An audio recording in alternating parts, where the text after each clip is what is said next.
The building was already collapsing when the final radio call came through. Smoke filled every hallway. The exits were blocked and one firefighter was trapped inside. Then, through the static, he said something that terrified everyone listening. "There's someone else down here with me." But according to the building records, he was supposed to be alone. It happened on a freezing night in January. A fire broke out inside an abandoned textile factory on the edge of town. The building had been empty for years. At least, that's what everyone believed. Station 17 Fire Department was the first crew to arrive. The fire had started in the lower floors and was spreading fast. Two teams entered the building from opposite sides. One of those teams included veteran firefighter Alan Reeves. He had been with Station 17 for almost 14 years. Calm under pressure experienced, trusted by everyone. Then, without warning, part of the second floor collapsed. The team became separated, radio signals started cutting in and out. Most of the firefighters made it outside, but Alan didn't. A few minutes later, dispatch received a call from Alan's radio. His voice was weak, barely audible through the static. He said he was trapped somewhere in the basement level. Then he said something strange. "There's somebody else down here."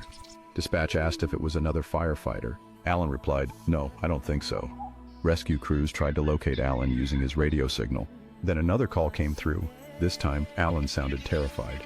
He said he could hear footsteps in the dark, someone breathing nearby, and metal chains dragging across the floor. Then he whispered, "He's standing at the end of the hallway." The final radio transmission lasted only a few seconds. Alan screamed for help. There was a loud crashing sound, then silence. But just before the signal cut out completely, another voice could be heard in the background. A voice no one could identify. Hours later, after the fire was finally under control, rescue teams entered the basement. They found Alan near a collapsed wall. He was dead. But investigators noticed something strange. There were muddy footprints around him, fresh footprints, and they did not belong to any firefighter.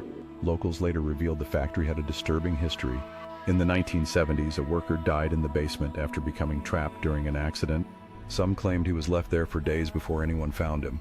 Ever since then, people who entered the building reported hearing strange noises underground. Footsteps, whispers, and chains dragging across the floor. To this day, nobody knows who or what Alan Reeves heard in that basement. Was there really another person trapped down there? Did someone enter the building during the fire? Or was something else waiting in the darkness beneath the factory? The last radio call from Station 17 still exists, and according to those who have heard it, there are definitely two voices on that recording. This remains an unsolved shadow. I'm Dennis, and these are the shadows that don't fade. If you've heard of a case that mirrors fiction, comment below. Dare to enter the shadows? Each sentence can be long if the input requires it, but must not exceed 30 words. If a sentence is longer, split it into 2 or more natural sentences without altering the content.